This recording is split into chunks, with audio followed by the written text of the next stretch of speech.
WhatsApp guys, welcome back to video. Sudhanshu Trivedi sir की एक thug life लाए हैं, बहुत मस्त होने वाली, क्योंकि पॉलिटिकल मस्ती चैनल से जब भी आती है वीडियो तो धमाकेदार ही होती है। तो ओरिजिनल वीडियो का लिंक है डिस्क्रिप्शन में, ऐसी अमेजिंग ठग लाइफ उनके चैनल पे आप देख सकते हो। चैनल में तो प्लीज सब्सक्राइब, वीडियो कर दे लाइक। 1 2 3 गो। हेलो दोस्तों, आज इनकी हम ठग लाइफ देखेंगे। उनको आप चलता फिरता लाइब्रेरी भी बोल सकते हो, क्योंकि इनको पॉलिटिकल ज्ञान इतना है, डेट टाइम और पेज नंबर के साथ ही गूगल भी शर्मा जाए। और इनके विरोधी भी सोचते होंगे कि हम बीजेपी पे कोई भी आरोप लगाने की कोशिश कर ले, ये उनको फैक्ट्स के साथ खारिज कर देंगे। और इनको फैक्ट मशीन भी बोला जाता है। तो बिना किसी देरी के सुधांशु त्रिवेदी सर पर वीडियो स्टार्ट करते हैं।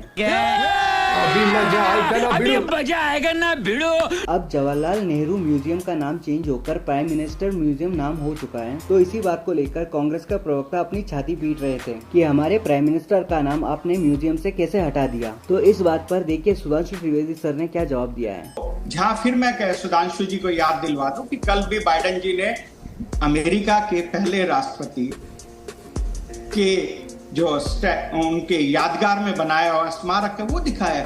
हमारे की तरह नहीं है कि भारत के पहले प्रधानमंत्री के स्मारक से उनका नाम ही खत्म कर दो। और सुधांशु जी बड़ा बोलते हैं तो उस स्मारक का नाम भी बता देंगे, शायद मैं उनको बता दूं क्योंकि वो शायद नहीं बोल पाएंगे। उसका नाम वाशिंगटन स्मारक है, जो कल उनको दिखा। वाशिंगटन स्मारक ना देखा हो इन्होंने तो इनकी मजबूरी है।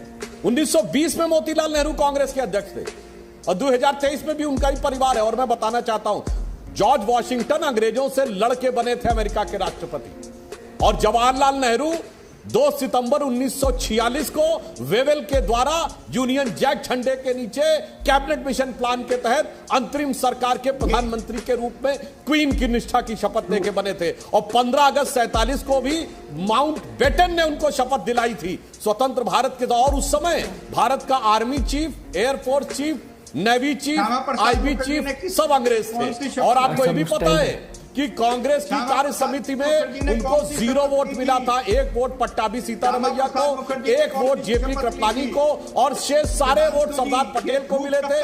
0 वोट पाकर वॉइस रॉय के द्वारा शपथ लेकर क्वीन की निष्ठा की शपथ लेके बने थे।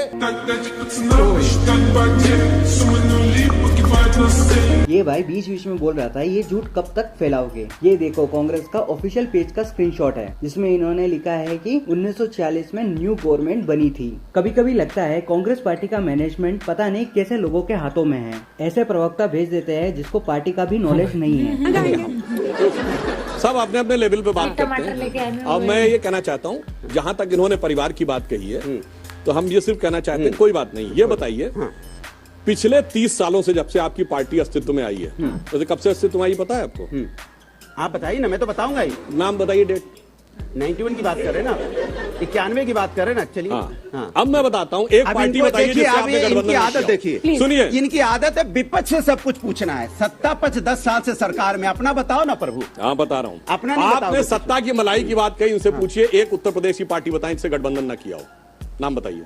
तो मैंने कब कहा कि मेरा गठबंधन नहीं? मैंने कब कहा? अब मैं आप ही बता रहे देखिए, अभी बोल रहे हैं किसी के भी साथ गठबंधन करते हैं। बीजेपी से नहीं किया था, बता देते। कौन करेगा? बीजेपी से पहली बार मुलायम सिंह यादव भाजपा के समर्थन से मुख्यमंत्री बने 1989। हमारी 56 सीटें थी, इनकी 180 थी।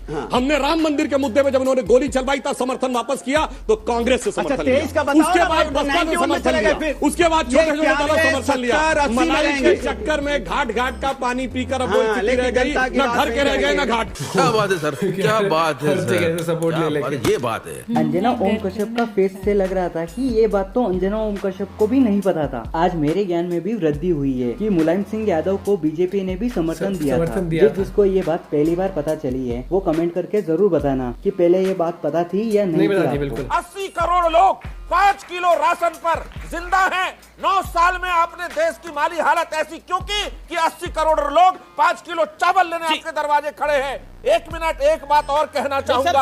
आगे बाकी 9 साल में 18 करोड़ रोजगार देना था, कहाँ गया वो रोजगार? सवाल महंगाई का है, सवाल भुखमरी का है। 121 नंबर पे हम दुनिया के भुखमरी इंडेक्स पे खड़े हैं। ये सरकार बताए कि पाकिस्तान और बांग्लादेश और अफगानिस्तान से पीछे खड़ा है भारत। फैक्ट्स भी दूंगा, पर उससे पहले मैं बोल दूं, भैया जी भावनाओं में बह के क्या बोल गए। अभी आप लोगों के सामने बोले हम पाकिस्तान बांग्लादेश से भी पीछे हैं। हाँ, मैं वही कह रहा हूँ। अरे जहां अपने क्या अपने टर्न पे बोले, अपने टर्न पे बोले, अब अपने टर्न। सोचिए उन बनाने वालों की जिन्होंने इंडेक्स बनाया जहां आटे को लेके झगड़ा हो रहा है, गोलियां चल रही हैं, भूखों मर रहे हैं, कटोरा लेके भीख मांग रहे हैं पूरी दुनिया से, वो हमसे नीचे हैं। गिरी हुई मानसिकता के वो लोग हैं जिन्होंने उस इंडेक्स में भारत को नीचे रखा, उससे ज्यादा निचली मानसिकता के वो हैं जो उसका ढिंढोरा पीट। If you think you're bad, I am your dad. प्रति व्यक्ति 5 किलो राशन अब बहुत सारे स्टेट्स में बंद हो चुका है और जो पहले रेगुलर राशन मिलता था अभी वही मिल रहा है। पेंडेमिक के बाद सरकार ने प्रति व्यक्ति 5 किलो राशन देने का प्रारंभ किया था क्योंकि सरकार चाहती थी पेंडेमिक का असर लोगों के जेबों में ना हो। उस टाइम पे जो वो पन्ने नहीं बदले गए हैं जिसमें ये बताया गया है कि कांग्रेस पार्टी ने लगातार इस देश में अंग्रेजों के खिलाफ ऐसा संघर्ष किया कि उन्हें सिर्फ ना ये देश छोड़ना पड़ा, भारत को एक ऐसा संविधान मिला।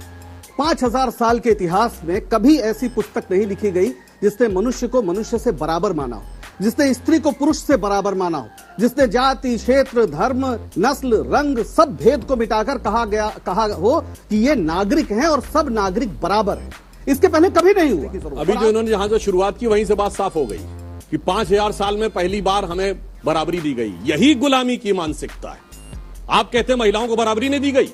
मैं चुनौती से पूछता हूं, ये बताइए, रानी लक्ष्मीबाई, रानी अहिल्याबाई होलकर, चित्तूर की रानी चिन्नम्मा, रानी दुर्गावती और 4वीं शताब्दी में प्रभावती गुप्त, बताइए कोई यूरोप में हुई हो जिसने तलवार लेकर लड़ाई लड़ी हो? बताइए कोई। पूरी बात होने दीजिए, पूरी बात होने दीजिए। सुनिए, दुनिया में जितने भी ग्रंथ हैं उनमें से कभी किसी को महिला को बोलने का अधिकार रहा है? यहाँ 20-22 विदुषी महिला हुई हैं वैदिक काल से लेके, गार्गी, अपाला, लोकमुद्रा, मैत्रेयी। क्या बात करते हैं? यही है, भरी है अभी तक मनों में गुलामी। मैंने कहा वही भरी है अभी तक मनों में गुलामी, वही राग अंग्रेजियत का सुनाते बड़े लोग नामी ग्रामी। सही पकड़े हैं। कैसे कैसे लोग भरे हुए जिनको अपनी देश की संस्कृति के बारे में भी नहीं पता है, जो बोलते हैं 5000 साल में पहली बार महिलाओं को बोलने का अधिकार मिला है। हमारे सनातन संस्कृति में जब किसी के घर में लड़की पैदा होती है तो लोग उनको बोलते हैं आपके घर में लक्ष्मी आई है। ये आज से नहीं बोला जा रहा है, ये वैदिक काल से बोला जा रहा है। अगर आपको लगता है पहली बार लड़कियों को बोलने की आजादी मिली है तो भाई एक बार हमारा वेद और हमारे हिस्ट्री पढ़ ले। स्टेट गवर्नमेंट बनने जा रही है, आप प्रतिबंध लगा सकते हैं क्या? जो अधिकारी में नहीं है उसका दावा किए दे रहे हैं और कह रहे हैं पीएफआई पे, उस पर तो लगाया है। मतलब आप इससे समझ लीजिए कि कितना धोखा देने की बात करते हैं। पीएफआई पे लगाया, कहते हैं हम लगाएंगे। अब एक लाइन और कह दूं, और बजरंग दल पे ये प्रतिबंध लगाने की बात नहीं करते, लगा चुके हैं और अदालत की चौखट पर औंधे मुंह गिर चुके हैं। विवादित ढांचा गिरने के बाद, एक लाइन कह दूं, विवादित ढांचा गिरने के बाद 10 दिसंबर 1992 को इन्होंने बजरंग दल और संघ दोनों पे प्रतिबंध लगाया था। नियम यह कहता कि 90 दिन के अंदर ट्रिब्यूनल में इनको सारे के सारे फैक्ट कोर्ट के सामने रखने पड़ते हैं, पर 4 जून 1993 को वो खारिज हो गया बाहरी ट्रिब्यूनल के द्वारा। और जाके पढ़ लीजिएगा, 18 जून 93 को जब उसकी डिटेल रिपोर्ट आई, पेज नंबर 71 पे लिखा है कोई सबूत सरकार दे ही नहीं पाई कि कोई एंटी नेशनल, कोई एंटी सोशल एक्टिविटी थी। क्यों? ध्यान रखना चाहिए, हनुमान जी की पूंछ से भी जिसने खिलवाड़ करने की कोशिश की उसकी भी लंका लग गई थी। आपके साथ क्या होगा विचार करके चलिए। भाई लोगों, आप लोगों ने इस डिबेट में एक बात नोटिस किया या नहीं? जैसे जैसे सुधांशु सर फैक्ट्स दे रहे थे वैसे वैसे कांग्रेस का प्रवक्ता जो हाथ में पेपर दिखा रहा था वो नीचे करता जा रहा था और अंत में तो जहाँ से निकाला था वही डाल दिया। कंफ्यूज हो गया। क्या बोले? बजरंग बली के भक्तों का है। नहीं, हनुमान जी नहीं, अगर हनुमान जी के भक्तों का होता, हनुमान जी के भक्तों का होता, ये बॉम्ब न बनाते। हनुमान जी के भक्तों का होता, राजस्थान में ना मारते, क्रिश्चियनों पे हमला ना करते। और जो इस तरह की हरकत करेगा वो आईसीस के ऑथेंटिकेट करना पड़ेगा। जो आप बातें बोल रहे हैं, ये बातें तो कांग्रेस भी नहीं बोल रही है। सुधांशु, ये किस आधार पे बोल रहे हैं? 2006 में हुआ था, 14 तक कोई चार्जशीट तो बताइए, मुकदमा कोर्ट करिए, चार्जशीट कोर्ट करिए। हवा में बोल रहे हैं, बॉम्ब बनाते हुए मारे गए, नहीं मारे गए, पकड़ा गया, आप बोलिए ना, नहीं मारे गए, नहीं मारे गए। नांदेड़ में 2006 के अंदर जो 2 मारे गए जिनका इंतकाल हुआ, वो बॉम्ब बना रहे थे, नहीं बना रहे थे? बताइए क्या? सुधांशु का जवाब, 14 फरवरी को गुंडागर्दी सुधांशु त्रिवेदी रिप्लाई, देन अनुराग भदौरिया। ये जो बोल रहे हैं अपनी मनगढ़ंत बात, अगर 2006 में सही था, 2014 तक चार्जेस तो फ्रेम दिखाइए। तब तो सेकुलर गवर्नमेंट थी, काहे चार्जेस फ्रेम नहीं है? क्योंकि मनगढ़ंत चीजों के चार्जेस फ्रेम होके नहीं आते हैं कोर्ट में, इसलिए मैं बताना चाहता हूं। अगर समय से सब कुछ फ्रेम होता ना तो शायद प्रधानमंत्री जी अमित शाह जी भी आज कहीं और होते। फ्रेम नहीं कर पाए ये लोग। क्या साफ बोल दिया आपने। क्या बोला सुनिए, फ्रेम किया था और कोर्ट का जो जजमेंट है अमित शाह जी के बारे में जाके नेट पे चेक करें, उसमें लिखा है कि ये पॉलिटिकली मोटिवेटेड केस था। ये होता है बड़ी चीज है कि ये अमित शाह और मोदी तब निपटे क्यों नहीं, इन्होंने हमें निपटा दिया। हाँ सर, बहुत बड़ा दुख है। इनका दुख तो इनका जहरीले बयानों से पता चल जाता है। अभी तो सिर्फ दुख है सर, जब योगी जी पीएम की गद्दी पर आएंगे तब पता नहीं क्या होगा। अगर आप लोगों को पता हो तो प्लीज कमेंट सेक्शन में जरूर बताना।